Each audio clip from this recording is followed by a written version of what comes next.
자, 70페이지 보겠습니다. 결격사유를 여러분들 이해하기가 좀 아마 좀 힘들 거예요. 공부를 하다가, 이제 질문 같은 것도 일단은 좀 해보시고, 많이 여러분들 연습을 좀 하셔야 돼요.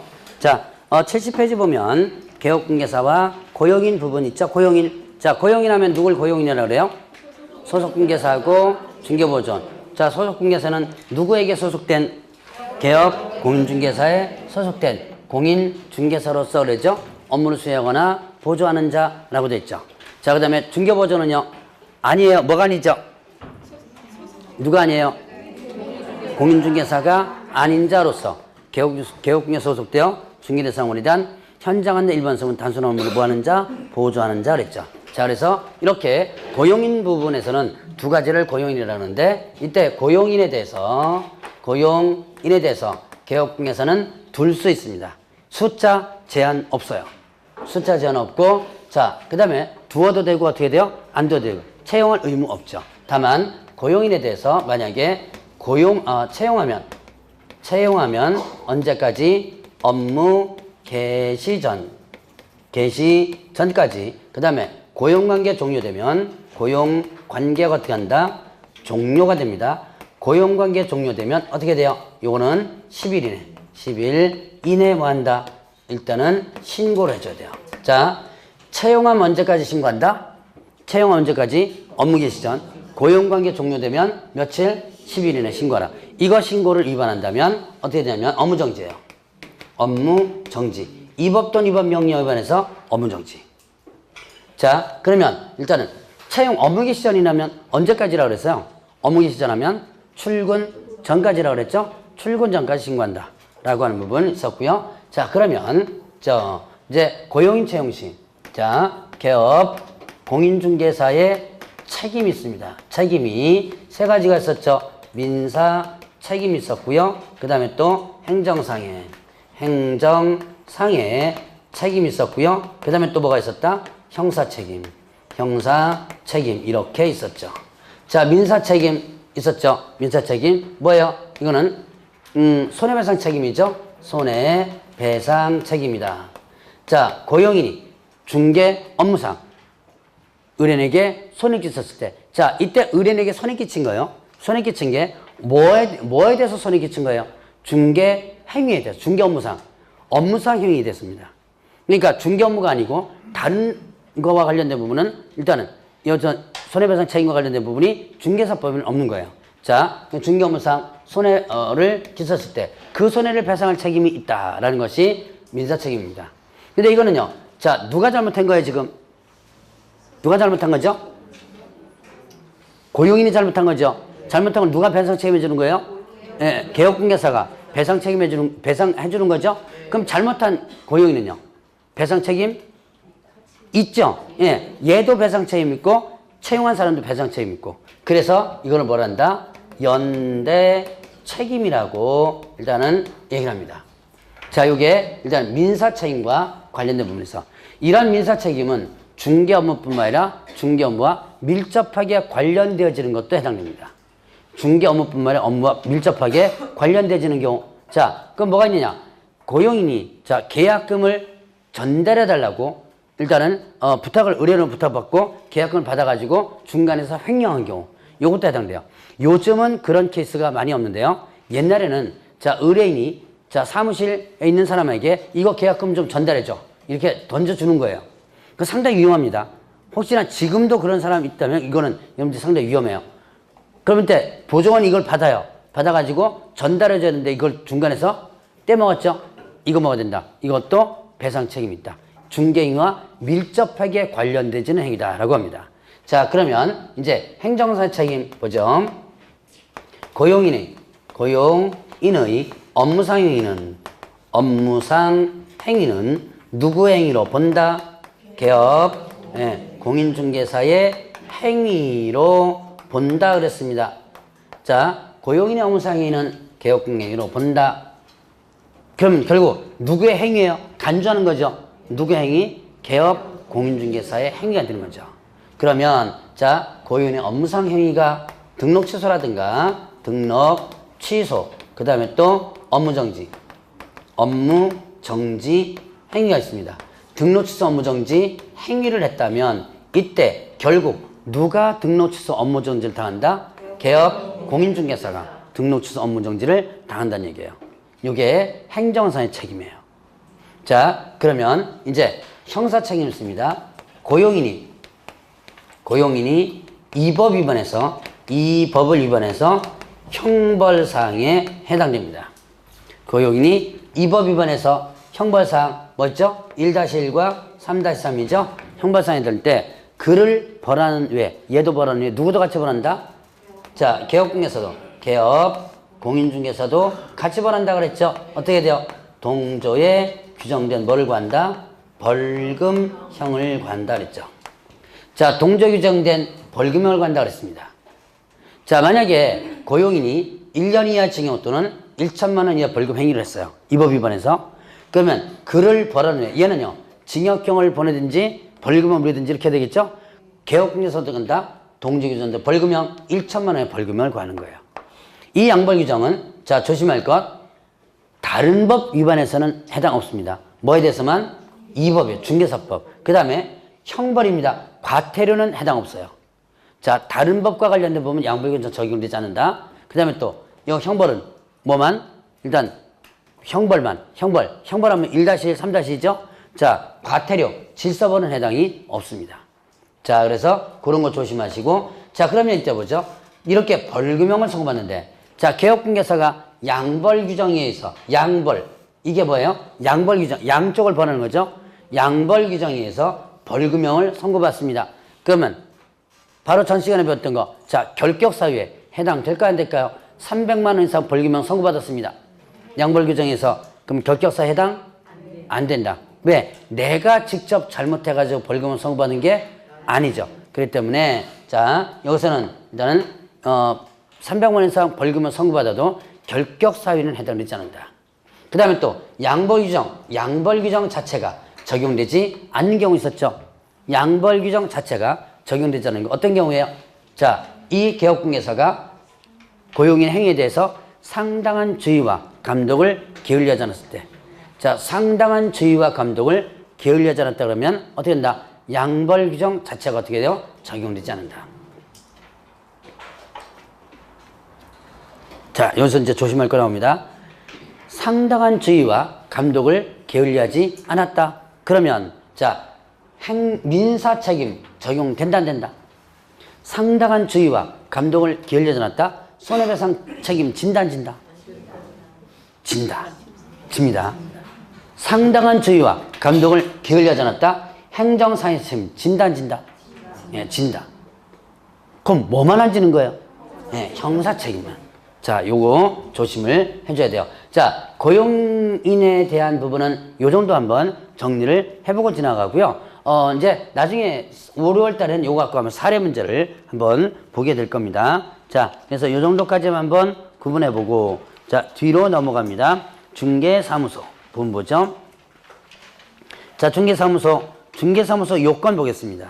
자, 중개사무소 보면, 중개사무소는 어떻게 돼요? 1인 1사무소가 원칙이라 그랬어요. 자, 1인 1사무소, 한 사람은 하나의 사무소에 두지 못한다. 아까 한번 잠깐 얘기했을 겁니다. 자, 그래서 뭘 금지한다? 2개 이상 사무소 설치하는 거 금지한다 그랬죠. 그 다음에 이동용을 위한 뭐예요? 임시 중개 시설물 설치를 금지한다 라고 했죠. 2개 이상 사무소라든가 이동용을 위한 임시 중개소물 설치를 금지한다 그랬어요. 요거 위반하면 어떻게 되죠? 요거 위반하면 어떻게 된다? 상대 등록 취소. 상대 등록 취소죠? 상대 등록 취소는 어디에 해당되죠? 업무정지. 업무정지. 다시 한번. 상대 등록 취소는 어디에 해당된다? 업무정지. 그리고 형벌 어떻게 된다? 2중 나오죠? 이중 나오면 형벌 1-1. 자, 양도대 나오면 형벌 1-1. 자, 이중 등록, 이중 소속, 이중 사무소. 형벌 1-1이고요. 양도대, 자격증, 등록증, 양도대 다 1-1이죠? 자, 이제 이렇게 자꾸 머릿속에서 정리하면서 기억을 해놓으셔야 돼요. 자, 그러면 이게 1인 1사무소 원칙이에요. 원칙이면 뭐가 있다? 예외가 있습니다. 예외. 자, 예외적으로 누가? 법인이. 자, 예외는 법인이에요. 법인이 어떻게 된다? 뭐를 설치할 수 있는 거예요? 분사무소라는 것을 설치할 수 있습니다. 분사무소는 뭐예요? 소위 말하는 지점이죠, 지점. 자, 법인은 본사와 지점 있죠? 법인의 본사를 뭐라 그래요? 주된 사무소라 그러고, 지점을 뭐라 그런다? 분사무소라 그러죠. 자, 이 분사무소는 누구만? 법인만이 설치할 수 있습니다. 공인중개사는 개업중개사하고 부칙개업공사는 설치 못해요. 누구만 설치할 수 있다? 법인만이 설치할 수 있다. 그러면 이 분사무소는 주된 사무소 등록관청, 외의 등록관청의 일개소를 초과할 수 없다 이렇게 나와요. 주된 사무소 등록관청, 외의 등록관청에 한 개를 초과할 수 없다. 그럼 한 개씩만 설치하는 거죠? 근데 주된 사무소 등록관청 외입니다. 외. 그럼 주된 사무소 등록관청 범위는 설치할 수 없다. 광명시가 등록관청이죠? 광명시에 주된 사무소가 있는 법인이 있습니다. 여기다 법인 설정한 거죠? 그러면 이때 이 법인은 광명시 범인에 분사무소 둘 수 있어 없어요? 없죠? 그거 외에다가 하나씩 두는 거예요. 그럼 이제 이런 문제 나옵니다.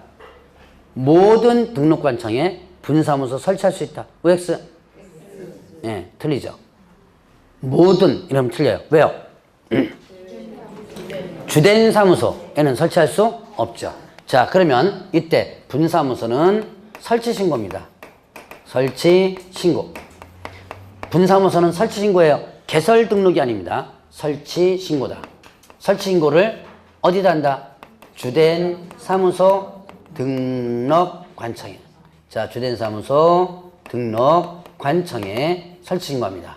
자, 여기서 이제 여러분들이 하나 반드시 기억할 거 있죠? 분사무소에 대한 모든 행정 업무는 어디서 처리한다? 네, 주된 사무소 처리한다. 자, 분사무소에 대한 모든 행정 업무는 주된 사무소에서 처리한다. 설치 신고, 이전 신고, 인장 등록, 휴업 신고 모두가 어떻게 돼요? 여기서 하는 거예요. 그럼 이제 설치 신고를 할 때 준비합니다. 일단은 뭐 구해요? 그 지역에 사무소 구하죠.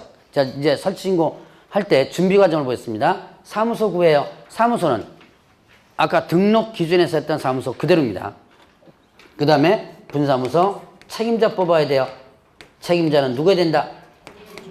공인중개사. 자, 책임자는 공인중개사 이해하시면 돼요. 자, 그 다음에 또 실무 교육을 받습니다. 그 다음에 또 업무 보증 설정해요. 업무 보증을 설정하는데 얼마 이상이냐면 1억 이상을 설정합니다. 자, 이제 준비되는 과정 끝났어요. 다시 한번 봅니다. 분사무소를 설치하기 위해서는 설치하는 지역에 뭘 구한다? 뭘 구해요? 사무소 구한다. 그 다음에 누구 뽑아라? 책임자. 책임자 소위 말하는 지점장이죠? 책임자 누구 해야 된다? 공인중개사. 다만 특수법인 있죠? 특수법인은 일단은 공인중개사 아니어도 되죠? 자, 그 다음에 또 실무교육 받아라. 업무보증 설정하나. 이게 이제 준비 과정이고 서류가 나와요. 서류. 자, 사무소 구하라 그랬으니까 사무소 확보 증명서류. 다만 건축물대장이 기재가 안 됐다면 기재가 지연되는 사유서를 첨부해 줘야 됩니다. 그 다음에 자격증 사본 들어갈까요? 안 들어갈까요? 안 들어갑니다. 자, 여러분 이제 등록할 때 자격증 사본 안 들어간다 그랬죠? 이것도 안 들어가요.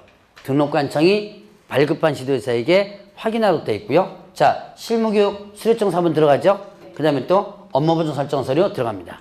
서류 3가지 첨부해서 어디다 설치 신고? 주된 사무소 설치 신고. 그러면 설치 신고를 할 때 지자체의 조례 과정은 뭘 낸다? 수수료를 내게 됩니다. 그래서 지방자치단체 조례로 정하는 수수료 낸다. 자, 그러면 보죠. 주된 사무소에다가 이제 설치 신고하게 되면 주된 사무소 등록관청에서는 결격 사유를 확인을 하고요. 그 다음에 또 이제 신고 필증을 발급을 해줍니다. 교부해줘요. 교부해주고 나서 설치 예정 지역 등록관청으로 뭐한다? 통보하면 끝이에요. 절차는 뭐 간단해요. 자, 이것이 분사무소 설치 관련된 기본적인 절차예요. 자, 그러면 분사무소는 여러분들이 일단 몇 가지만 일단 기억하면 돼요. 분사무소는 어디에다 설치한다? 주된 사무소 등록관청 외에다가 한 개씩 설치할 수 있다. 설치 신고는 어디다 한다? 주된 사무소 등록관청. 모든 업무는 여기서 한다 그랬죠? 준비는 사무소 구하라, 책임자 공개서 뽑아라, 그 다음에 또 실무교육 받아라, 업무 설정해라. 업무 보정 얼마 이상? 1억 이상. 자, 이런 거를 일단 중점적으로 일단 기억해 보시고요. 자, 여기 보니까 분사무소. 자, 여러분들이 중개사무소에는 등록증이고요. 분사무소는 등록증 대신에 뭐예요? 설치 신고 필증입니다. 자, 이거 잊어버리거나 못 쓰게 됐을 때, 기재상 변경 사유 발생됐을 때 재교부 부분은 등록증 재교부와 같아요. 잊어버리고 못 쓰게 됐을 때는 재교부 신청을 할 수 있고, 그 다음에 또 기재상 변경 살 때는 어땠는데 재교부 신청을 해야 한다 그랬죠. 이 내용은 중개사무소 개설 등록증과 일단 똑같다라고 볼 수 있어요. 이때도 마찬가지 지방자치단체 조례조는 수수료를 내게 되죠. 자, 이제 이렇게 구분 한번 해보고. 자, 그러면 보죠. 이제 사무소 명칭 성명 표기 보겠습니다. 자, 일단 중개사무소 명칭. 개업중개사는 개업, 공인중개사는 어떤 명칭 써라? 예, 공인중개사 사무소라든가 아니면 또 부동산 중개라든가 둘 중에 하나 쓰라 그랬죠. 개업중개사는 공인중개사무소, 부동산 중개 둘 중에 하나 써라. 이거 만약에 쓰지 않으면 어떻게 돼요? 100만 원 이하의 과태료. 자, 요거는 위반 시 100만 원 이하의 과태료입니다. 자, 개업중개사는 이 둘 중에 하나 쓰라 그랬어요. 그러면 부칙개업중개사 썼죠? 부칙개업중개사는 이 중에서 뭘 쓰면 안 돼요? 공인중개사 사무소라는 명칭 쓰면 안 되죠? 금지. 만약에 부칙개업중개사가 공인중개사무소라는 명칭 썼다 그러면 어떻게 되죠? 이때는 마찬가지로 100만 원의 과태료. 자, 100만 원 이하의 과태료예요. 이것도 100만 원, 이것도 100만 원이죠? 명칭과 관련된 부분 위반하면 어떻게 한다? 100만 원이에요. 자, 그러면 이제 개업중개사 아닌 자 보죠? 개업, 공인중개사가 아닌 자. 누구예요? 등록하지 않은 자. 개업중개사는 누구예요? 개설, 등록한 자. 그럼 개업중개사 아닌 자 그러면 등록하지 않은 자를 얘기하죠. 이 개업중개사 아닌 자는 자, 공개사, 공인중개사, 사무소라든가 아니면 부동산 중개라든가 또는 이와 유사명칭, 유사명칭에 대해서 사용을 어떻게 한다? 금지한다. 자, 여기서 여러분들이 저번 주에 배운 게 있습니다. 저번 주에 뭘 배웠냐면 공인중개사가 아닌 자는 유사명칭 사용하면 안 된다. 뭐 이거 배웠죠? 공인중개사 아닌 자는 공인중개사 또는 이와 유사명칭 사용하면 안 된다. 기억나시나요? 자, 아닌 자가 명칭 사용하면 어떻게 된다? 아닌 자가 명칭 사용하면 요거는 1-1이에요. 두 가지입니다. 아닌 자가 명칭. 자, 공인중개사가 아닌 자는 공인중개사 또는 이와서 명칭 사용해서는 안 되고, 자, 개업 공인중개사 아닌 자는 어떻게 돼요? 공인중개사 사무소, 부동산 중개 또는 이와서 명칭 사용하면 안 된다 이렇게 돼요. 자, 그러면 여보세요?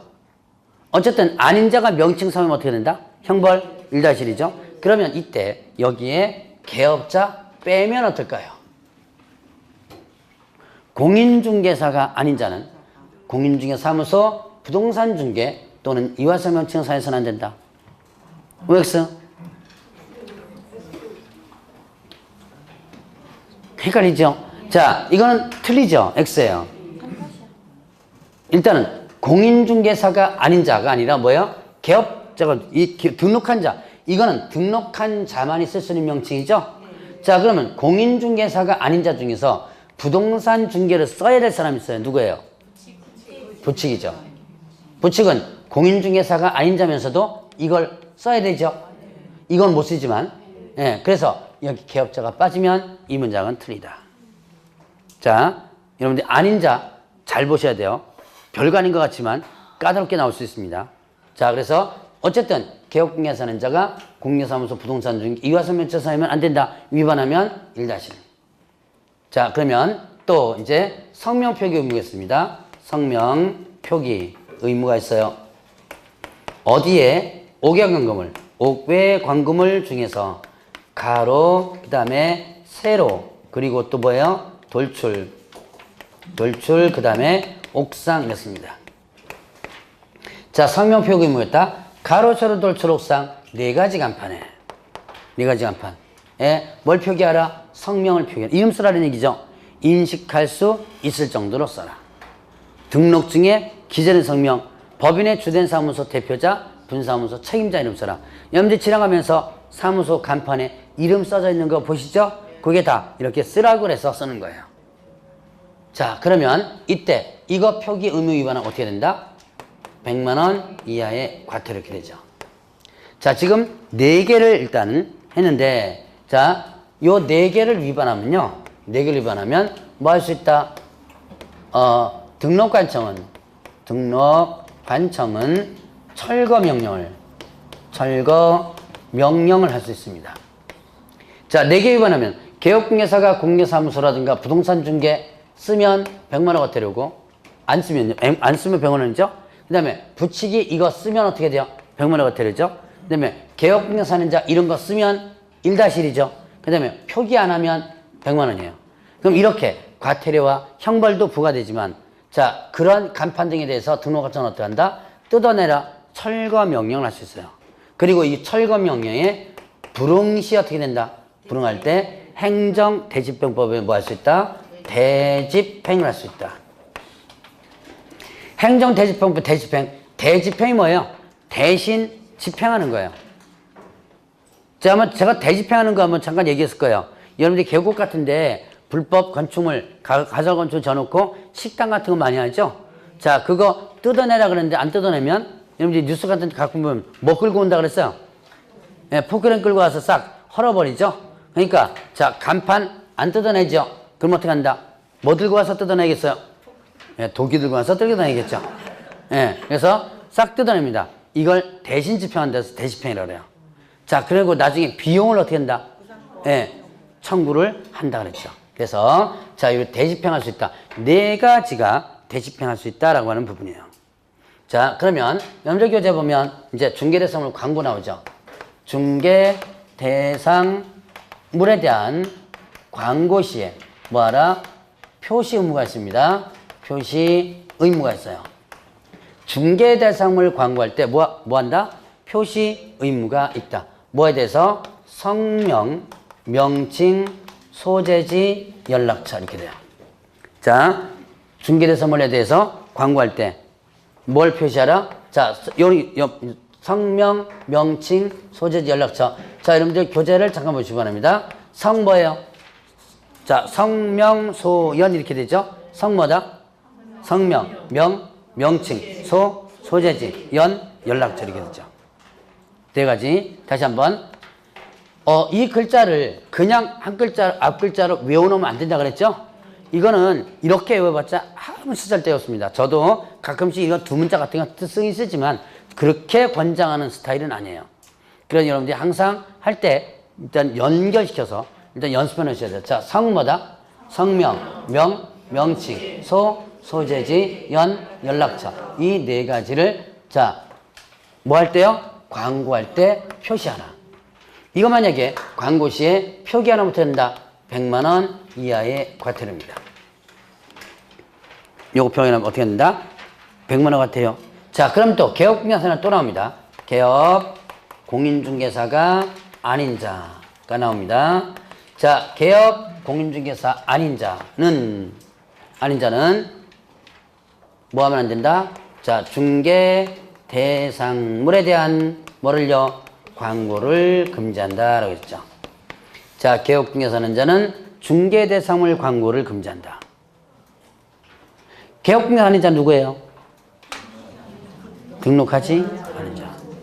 자, 이것도 마찬가지로 여기에 개업자 빠지면 틀려요.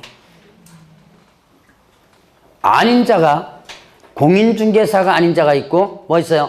개업 공개 아닌 자 있죠? 요거 공인중개사가 아닌 자를 앞에다 개업자 붙이면 틀리고요. 자, 개업공개사 아닌 자를 개업자 빼면 틀립니다. 접수됐어요? 자, 요걸 한번 예를 한번 아까 예를 든 거 보죠. 자, 공인중개 요거는 썼다 지을 겁니다. 공인중개사가 아닌 자 있었죠? 아닌 자는 아까 잠깐 여기서 했던 거 한번 다시 보죠. 공인중개사 아닌 자가 자, 공인중개사 또는 이와 유사명칭 사용하면 안 된다. 금지 뭐 이런 게 있었죠. 자, 지금 유사명칭 사용금지가 두 개가 있습니다. 개업 공인중개사가 아닌 자는 공인중개사무소라든가 부동산중개라든가 또는 이화성명칭 사용하면 안 된다 이렇게 됐죠. 자, 요거와 그 다음에 또 공인중개사가 아닌 자가 공인중개사 또는 이화성명칭 사용하면 안 된다 이렇게 나왔죠. 그러면 자, 지금 아닌 자가 두 개인데 내용이 완전히 틀리죠. 자, 저기는 개업공개사는 여기는 뭐예요? 공인중개사가 아닌 자죠. 여기에 만약에 개업 공인중개사 아닌 자 그러면 어떻게 돼요? 개업, 자, 뭐죠? 개업 공인중개사가 아닌 자는 공인중개사 또는 이화서명칭 사용해서는 안 된다. 맞아, 틀려? 개업 공인중개사가 아닌 자는 이렇게 하면 된다, 안 된다?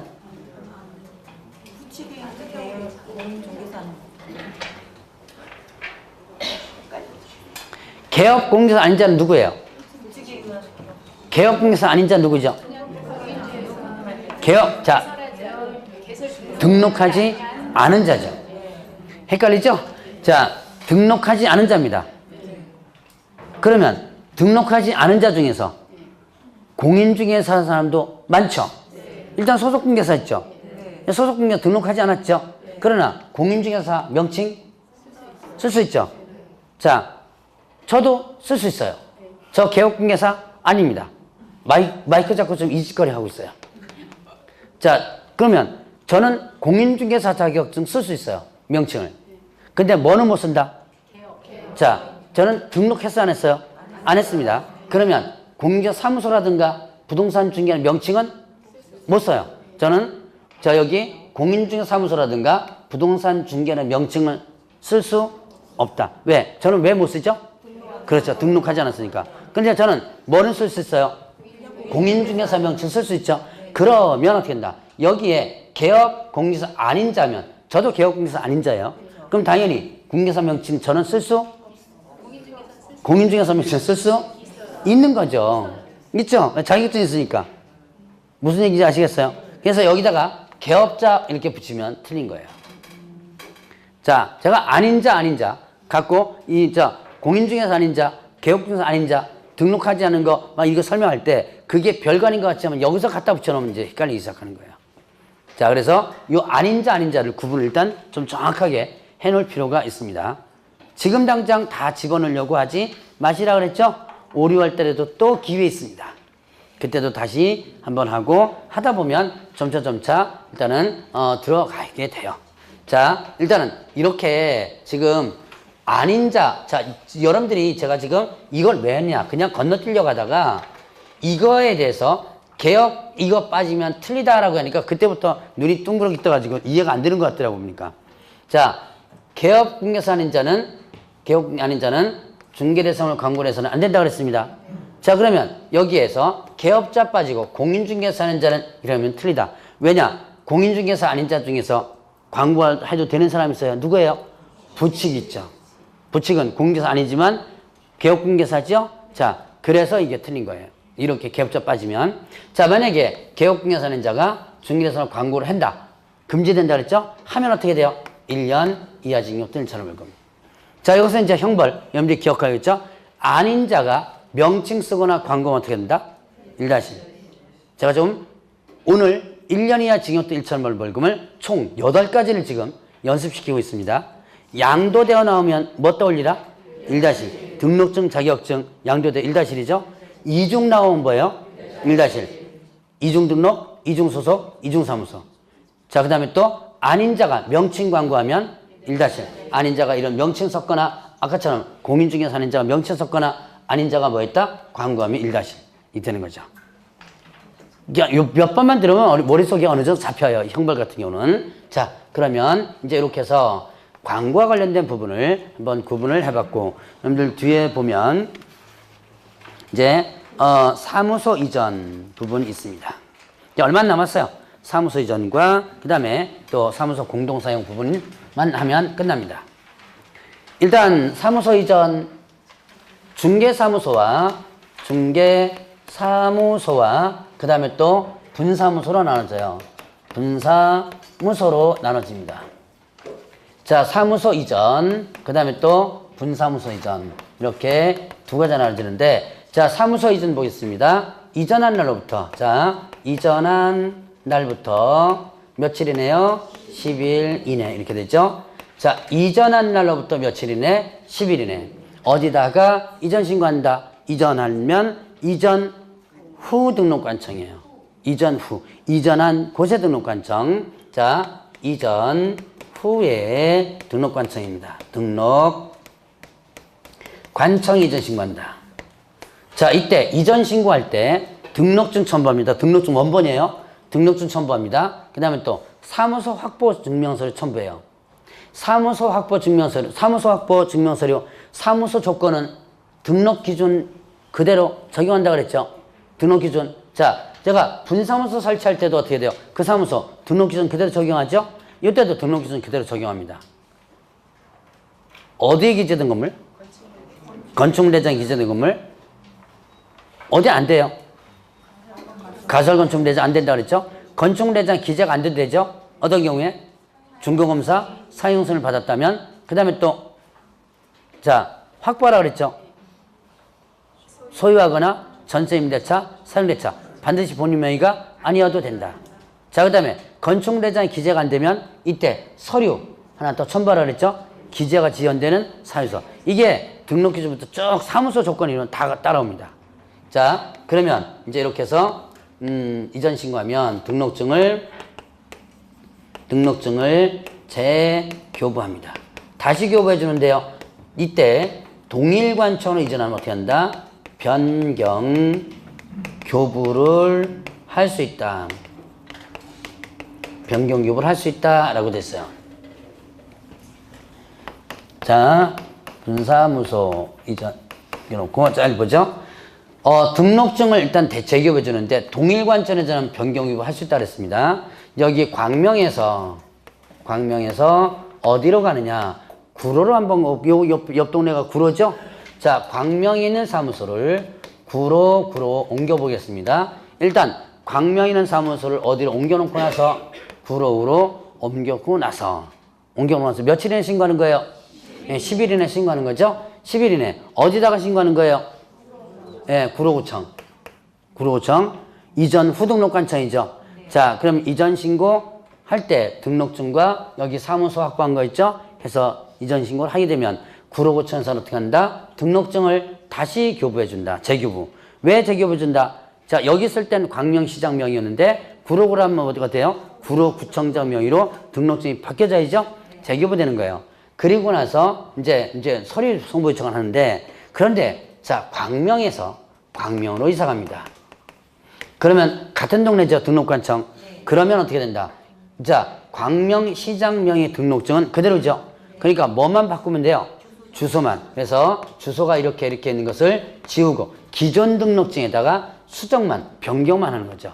이게 기재사항을 변경하여 교부할 수 있다라고 하는 부분이에요. 자, 그러면 이제 요때 할 수 있어요. 기재사항을 변경하여 교부할 수 있다. 이 뜻은 안 할 수도 있다는 얘기죠. 안 할 수도 있다. 어떤 경우에? 자, 어떤 경우가 아니다. 할 수도 있고 안 할 수도 있죠. 그러면 이때 안 하면 어떻게 된다? 재교부를 할 수 있는 거예요.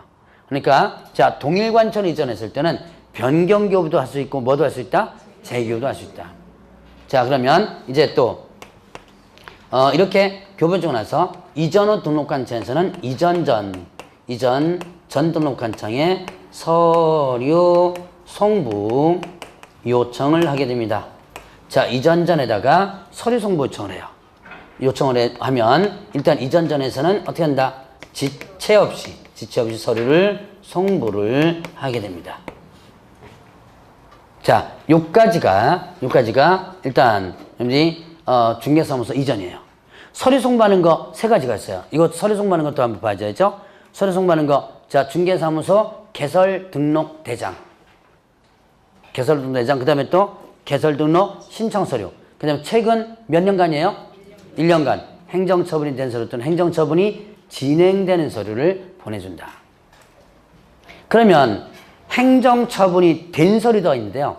행정처분은 어떻게 돼요? 진행되는 걸 보내주죠. 그러면 행정처분이 지금 된 거 안 된 거? 진행되고 있다면 최종 행정처분이 안 된 거죠. 그러면 결국은 이전 전 행위에 대한 행정처분은 최종적으로 누가 한다? 이전 후 등록관청이 행한다. 라고 보시면 됩니다. 자, 그래서 다시 한번 이전 전의 행위에 대해서는 누가 행정처분한다? 이전 후가 행한다. 자, 그러면 이제 분사무소에 보죠. 분사무소 이전은 이전한 날부터 며칠? 10일 이내에 어디다가? 주된 사무소. 자, 주된 사무소 등록관청에 이전 신고를 하게 됩니다.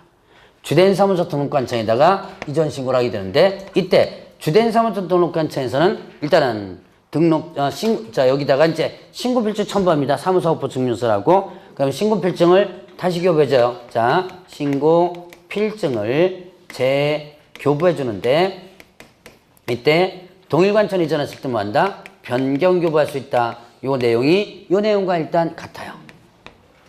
자, 일단은 분사무소는 등록증 대신에 뭐가 필요하다? 네, 신고필증 필요하다. 그것만 여러분들이 대신 교체시키면 되는 거예요. 자, 그리고 나서 여기는 이전 전,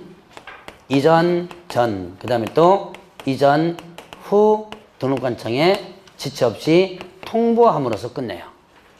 자, 서류 송부하는 게 아니고 통보하는 거예요. 이전 전에는 너 동네에서 나갔다.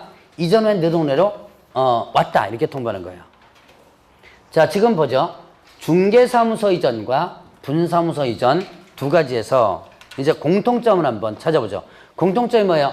이전한 날부터 며칠? 10일. 공통점이죠. 재교부해 주는 것도 공통점이죠. 자, 차이점 보죠. 차이점. 중개사무소 이전은 어디다 이전 신고? 이전 후 등록관청. 분사무소 이전은 어디다 이전 신고? 주된 사무소. 여기다가 이전 후 그러면 어떻게 돼요? 틀리겠죠.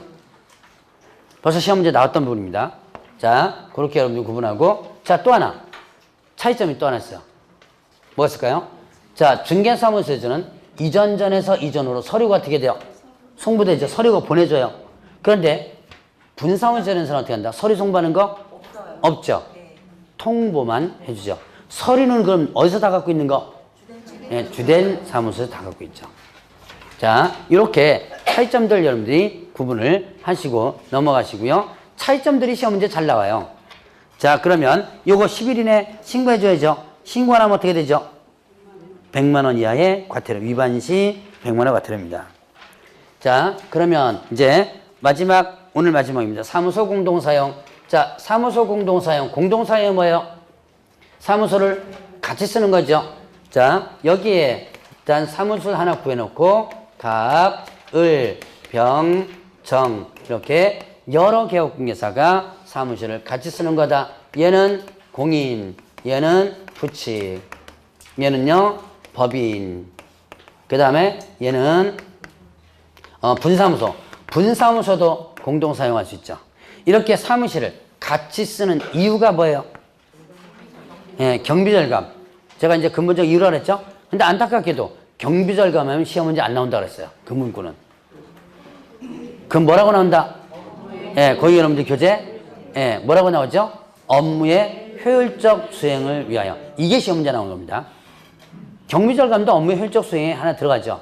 자, 그래서 업무의 효율적 수행을 위하여 사무소를 공동으로 사용할 수 있다 그랬습니다. 같이 쓰는 거예요. 그러면 이렇게 같이 사무소를 쓰는데 쓰는 방법은 일단 사무소를 구해놓고 이쪽으로 뭐 하는 거? 등록을 하는 방법이 있고요. 사무소를 구해놓고 등록하는 방법이 있어요. 이전 사무실 구해놓고 이쪽으로 이전 신고를 하는 방법이 있어요. 같이 쓰는 방법은 두 가지가 있다. 사무실 구해놓고 이쪽으로 뭐 하는 거? 등록하는 방법과 사무실 구해놓고 기존 사무소 이쪽으로 어떻게 돼요? 옮기는 거, 이전하는 방법으로서 할 수 있다. 이때 등록 신청 시, 이전 신고 시 별도로 서류가 들어가줘야 돼요. 그 서류가 뭐냐면, 자, 사용 권한 있는 자의 사용 승낙서입니다. 사용 권한 있는 자의 뭘 첨부한다? 사용 승낙서를 첨부한다. 자, 갑이 이 사무실을 임대차 했습니다. 보통 이렇게 공동 사용하면요, 공동 임대차 계약 체결하지 않아요. 대부분 한 사람이 있어 임대차 계약 체결하죠. 갑이 임대차 계약을 체결했다면 이때 사용 권한 있는 자는 누구예요? 사용 권한 있는 자는 갑이죠. 얘가 임대차 계약 체결했습니다. 그럼 이 갑, 자, 을병정은 이 갑의 사용 승낙서를 어떻게 한다? 첨부를 하라라는 얘기예요. 자, 그럼 여기서 이제 문제 나오네요. 사무소를 공동으로 사용한 자의 모든 개업공개서는 사용 승낙서를 제출해야 된다. 틀리죠? 왜요? 예, 갑은 지 거잖아요. 자기가 권한 있죠. 그러니까 얘는 사용 승낙서 첨부할 필요가 없죠. 자, 그러면 이렇게 사무실을 같이 쓸 뿐 뭐는 의무와 그 다음에 책임은 어떻게 한다? 각각 개별적이다. 뭐만 같이 쓸 뿐이에요? 네, 사무소만 같이 쓸 뿐. 의무와 책임은 각각 개별적이다. 자, 그래서 제가 아마 이건 1월 달에 제가 이거 하면서 합동사무소 얘기를 했을 거예요. 아마 법률 합동사무소. 그와 개념이 같다라고 했었죠. 다만 이제 이렇게 사무실을 공동으로 사용하시는데 공동으로 사용할 수 없는 경우가 있어요. 어떤 경우냐? 자, 업무 정지 받았을 때, 자, 갑이라는 개업공개사가 업무 정지 처분을 받습니다. 그러면 이 갑은 을이 이쪽으로 들어올 수 있다 없다? 없다 그랬죠? 자, 그래서 갑이 업무 정지 받았을 때 을이 이쪽으로 들어올 수 없다. 즉 갑은 을에게 사용 승낙서를 주지 못합니다. 거꾸로 갑이 업무 정지 받았어요. 을 사무소에 있거든요. 갑이 을 사무소로 옮겨갈 수 없다. 이전할 수 없습니다. 업무 정지 받은 개업공개사가 다른 사무실로, 다른 중개사무소로 이전할 수 없다. 자, 이때 을은 갑에게 사용 승낙서를 주지 못합니다. 자, 그러면 다만 이런 경우 어때요? 갑을 병정이 다 같이 뭐하고 있는 중? 영업을 하고 있죠? 지금 기존 뭡니까? 공동 사용하고 있는 중에 갑이 업무 정지 받아요. 그럼 이 사무실은 문 닫아야 되나요? 아니요. 이때는 문 닫고 계속 열어줄 수 있죠. 을병정은 영업할 수 있습니다. 처음으로 새로 이렇게 할 때 있죠. 그때만 해당된다라고 볼 수 있어요. 자, 그래서 사무소 공동 사용은 요 정도까지 한번 해보고, 자, 문제 한번 마지막으로 풀고 넘어갑니다. 자, 다음 중 중개사무소에 대한 설명으로 틀린 것은 했어요. 1번에 종전의 중개사무소를 사실상 폐쇄하고 새로운 중개사무소 등록을 한 경우 종전의 중개사무소 폐업신고를 완전히 이행하지 않은 경우에는 이중등록 금지 위반으로 볼 수 있다. 일단 폐업신고를 완전히 이행하지 않았다면 등록 효력은 그대로 있는 거죠. 그러니까 이건 어떤 경우냐면 일단은 사무소 문을 완전히 닫아놓고 다시 등록하는 건데요. 사실 지금은 현실적으로는 힘들어요. 왜냐하면 전산 처리가 모두 되기 때문에. 그러나 어쨌든 우리가 법적으로 보면 이것도 이중 등록이죠. 이번에 중개법인의 분사무소는 모든 시공무별로 설치횟수나 시공무별로 일개소를 초과할 수 없다. 왜요? 모든. 여기서 틀린 거죠? 예. 당연히 어떻게 돼요? 어디에는 못해요? 주된 사무소 등록을 못하죠. 법인의 분사무소 설치인 곳에 사무소 확보 증명서를 제출 들어가죠? 이거 서류로서. 그 다음에 자신의 중개사무를 두고 인근 지역 아파트 모델로 옆에 있는 다른 건물에 중개물을 위한 사무소 설치하는 것도 이중 설치 금지에 위반된다. 자, 사무소를 두고 다른 건물에 업무를 하기 위한 사무소 하나 더 뒀죠? 이중 사무소. 그렇죠? 위반하면 어떻게 된다? 상대 등록 취소. 형벌 1-. 사무소를 공동으로 사용하는 경우 구성원인 개업공개사가 각종 신고일을 개별적으로 해야 한다. 의무와 책임을 한다? 개별적이다 그랬죠. 자, 그렇게 해서 정리를 한번 해보고. 자, 오늘은 여기까지 합니다. 인장 등록 부분은 다음 주에 하도록 하겠습니다. 자, 프린터만 꼭 한번 보시고 다음 주에 뵙도록 하겠습니다.